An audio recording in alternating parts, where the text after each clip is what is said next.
जय श्री हरि विष्णु। राधे राधे दोस्तों, आप सभी का मेरे चैनल में बहुत बहुत स्वागत है। आज हम आपके लिए शुक्रवार के दिन की जाने वाली व्रत संतोषी माता व्रत कथा लेकर आए हैं। कथा पूरी सुनिएगा और अच्छी लगे तो प्लीज़ लाइक, चैनल को सब्सक्राइब जरूर कीजिएगा। एक बुढ़िया थी, उसके 7 बेटे थे, 6 कमाने वाले थे, जबकि एक निकम्मा था। बुढ़िया 6 बेटों की रसोई बनाती, भोजन कराती और उनसे जो कुछ जूठन बचता वह 7वें को दे देती। एक दिन वह पत्नी से बोला, देखो मेरी माँ को मेरी कितना चिंता है, कितना प्रेम करती हैं। वह बोली, क्यों नहीं, सबका जूठा जो तुमको खिलाती हैं। वह बोली, ऐसा नहीं हो सकता, मैं जब तक आंखों से न देख लूं मानूंगा नहीं। बहू हंसकर बोली, देख लो तब मानोगे ना। कुछ दिन बाद त्योहार आया। घर में 7 प्रकार के भोजन और चूरमे के लड्डू बने। वह जानने को सिर दुखने का बहाना कर पतला वस्त्र सिर पर ओढ़कर रसोई में सो गया। वह कपड़े में से सब देखता रहा। 6 भाई भोजन करने आए। उसने देखा माँ ने उनके लिए सुंदर आसन बिछाया, नाना प्रकार की रसोई परोसी और आग्रह करके उन्हें जिमाया। वह देखता रहा।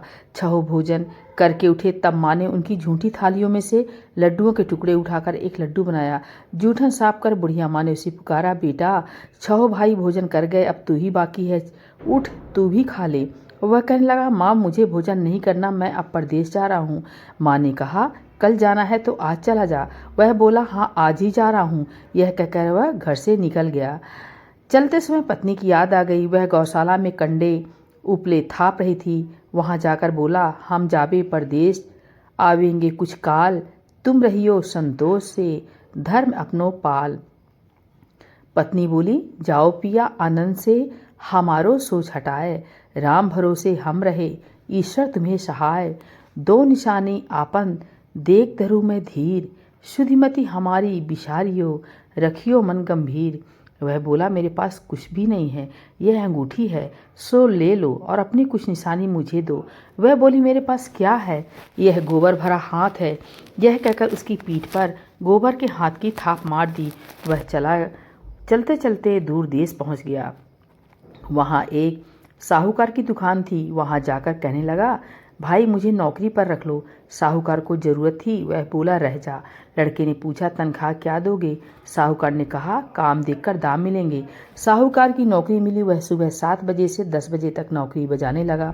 कुछ दिनों में दुकान का सारा लेन देन, हिसाब किताब, ग्राहकों को माल बेचना, सारा काम करने लगा। साहूकार के 7-8 नौकर थे। वे सब चक्कर खाने लगे। यह तो बहुत होशियार बन गया। सेठ ने भी काम देखा और 3 महीने में ही उसे आधे मुनाफे का हिस्सेदार बना लिया। वह कुछ वर्ष में ही नामी सेठ बन गया और मालिक सारा कारोबार उस पर छोड़कर चला गया। इधर उसकी पत्नी को सास ससुर दुख देने लगे। सारी गृहस्थी का काम करा के उसे लकड़ी लेने जंगल में भेजते। इस बीच घर के आटे से जो भूसी निकलती उसकी रोटी बनाकर रख दी जाती और फूटे नारियल की नरेली में पानी। एक दिन वह लकड़ी लेने जा रही थी। रास्ते में बहुत सी स्त्रियां संतोषी माता का व्रत करती दिखाई दी।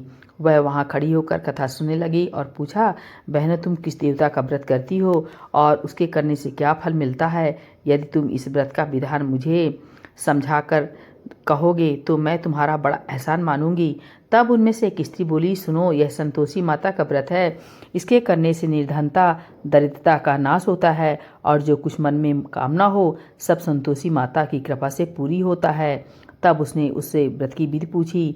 वह भक्तन बोली, 1.25 आने का गुड़ चना लेना, इच्छा हो तो 5.25 आने का लेना या 1.25 रुपये का भी सहूलियत के अनुसार लाना। बिना परेशानी और श्रद्धा व प्रेम से जितना भी बन पड़े सवाया लेना।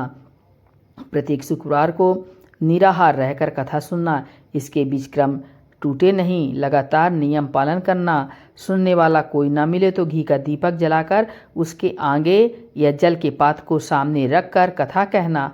जब कार्य सिद्ध हो जाए, जब तक कार्य सिद्ध ना हो नियम का पालन करना और कार्य सिद्ध हो जाने पर व्रत का उद्यापन करना।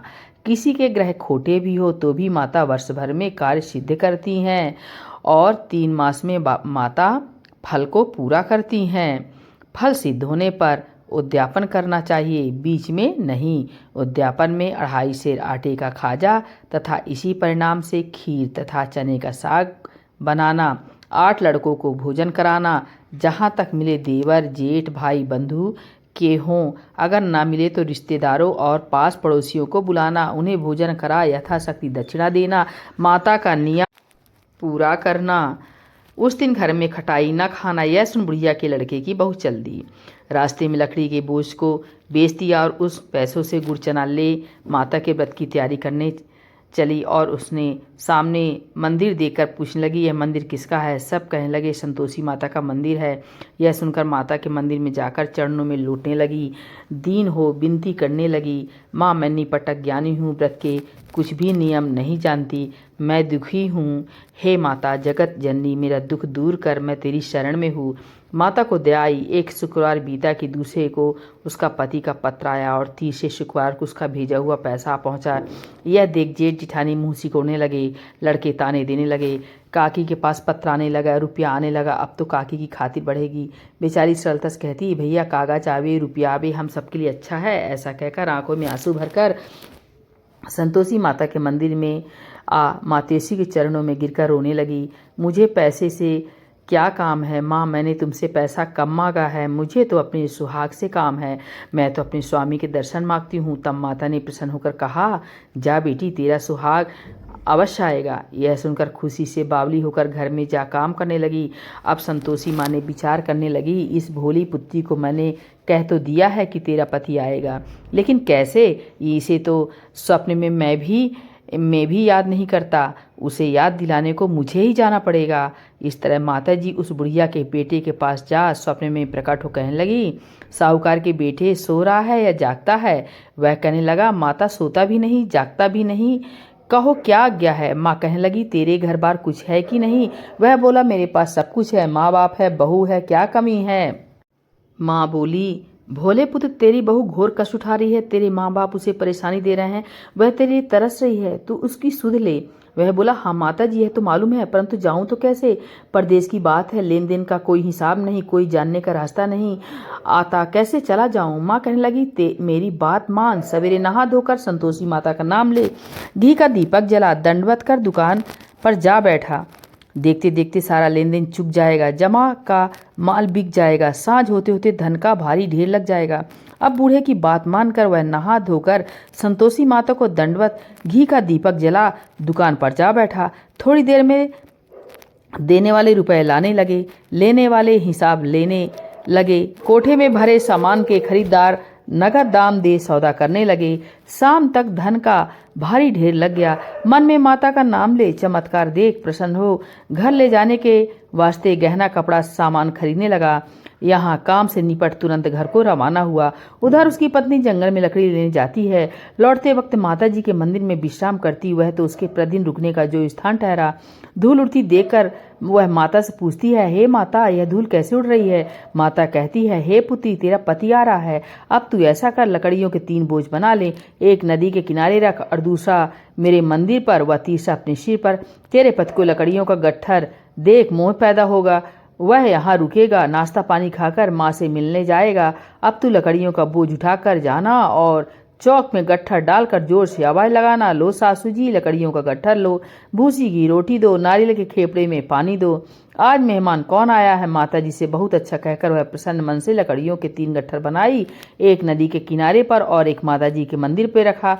इतने में मुसाफिर आ पहुंचा। सूखी लकड़ी देख उसकी इच्छा उत्पन्न हुई कि हम यहीं पर विश्राम करें और भोजन बनाकर खा पीकर गांव जाएं। इसी तरह रुककर भोजन बना, विश्राम करके गांव को गया, सबसे प्रेम से मिला। उसी समय सिर पर लकड़ी का गट्ठर लिए वह उतावली सी आती है, लकड़ियों का भारी बोझ आंगन में डालकर जोर से 3 आवाज देती है, लो सासू जी लकड़ियों का गट्ठर लो, भूसी की रोटी दो, आज मेहमान कौन आया है? यह सुनकर उसकी सास बाहर आकर अपने दिए हुए कष्टों को भुलाने हित कहती है, बहू ऐसा क्यों कहती है? तेरा मालिक ही तो आया है, आ बैठ, मीठा भात खा, भोजन कर, कपड़े गहने पहन। उसकी आवाज़ सुन उसका पति बाहर आता है, अंगूठी देख व्याकुल हो जाता है। माँ से पूछता, माँ यह कौन है? माँ बोली, बेटा तेरी बहू है, जब से तू गया है तब से सारे गांव में भटकती फिरती है, घर का काम काज कुछ करती नहीं, 4 पहर आकर खा जाती है। वह बोला, ठीक है माँ, मैंने इसे भी देखा और तुम्हें भी, अब दूसरे घर की ताली दो, उसमें रहूंगा। माँ बोली, ठीक है, जैसी तेरी मर्जी। तब वह दूसरे मकान की तीसरी मंजिल का कमरा खोल सारा सामान जमाया। एक दिन में राजा के महल जैसे ठाट बाट बन गया। अब क्या था, बहू सुख भोगने लगी। इतने में शुक्रवार आया। शुक्रवार व्रत के उद्यापन में हुई भूल। उसने पति से कहा, मुझे संतोषी माता के व्रत का उद्यापन करना है। पति बोला, खुशी से कर लो। वह उद्यापन की तैयारी करने लगी। जिठानी के लड़कों को भोजन करने के लिए कहने लगी। उन्होंने मंजूर किया, परंतु पीछे से जिठानी ने अपने बच्चों को सिखाया, देखो भोजन के समय खटाई मांगना, जिससे उसका उद्यापन पूरा न हो। लड़के जीमने आए, खीर खाना पेट भर खाया, परंतु बाद में खाते ही कहने लगे, हमें खटाई दो, खीर खाना हमको नहीं भाता, देखकर अरुच होती है। वह कहने लगी, भाई खटाई किसी को नहीं दी जाएगी, यह तो संतोषी माता का प्रसाद है। लड़के उठ खड़े हुए, बोले पैसा लाओ। भोली बहू कुछ जानती नहीं थी, उन्हें पैसे दे दिए। लड़के उसी समय हटकर किमली खटाई ले खाने लगे। यह देखकर बहू पर माताजी ने कोप किया। राजा के दूत उसके पति को पकड़ कर ले गए। जेठ जिठानी मन माने वचन कहने लगे, लूट लूट कर धन इकट्ठा कर लाया है, अब सब मालूम पड़ जाएगा, जब जेल की मार खाएगा। बहू से सहन नहीं हुआ, रोती हुई माताजी के मंदिर गई। कहने लगी, हे माता, तुमने क्या किया? हंसा कर अब भक्तों को रुलाने लगी। माता बोली, बेटी तूने उद्यापन करके मेरा व्रत भंग किया है। वह कहने लगी, माता मैंने कुछ अपराध किया है? मैंने तो भूल से लड़कों को पैसे दे दिए थे, मुझे क्षमा करो, मैं फिर तुम्हारा उद्यापन करूंगी। माँ बोली, अब भूल मत करना। वह कहती है, अब भूल नहीं होगी, अब बतलाओ वे कैसे आवेंगे? माँ बोली, जा तेरी पुत्री पति तुझे रास्ते में आता मिलेगा। वह निकली, राह में पति आता मिला। वह पूछी, कहाँ गए थे? वह कहने लगा, इतना धन जो कमाया है उसका टैक्स राजा ने मांगा था, वह भरने गया था। वह प्रसन्न हो बोली, भला हुआ, अब घर को चलो। कुछ दिन बाद फिर शुक्रवार आया। फिर वह बोली, मुझे फिर माता को उद्यापन करना है। पत्नी ने कहा, करो। बहू फिर जेठ के लड़कों को भोजन कहने गई। जेठानी एक दो बातें सुनाई और सब लड़कों को सिखाने लगी। तुम सब लोग पहले ही खटाई मांगना। लड़के भोजन से पहले कहने लगे, हमें खीर नहीं खानी, हमारा जी बिगड़ता है, कुछ खटाई खाने को दो।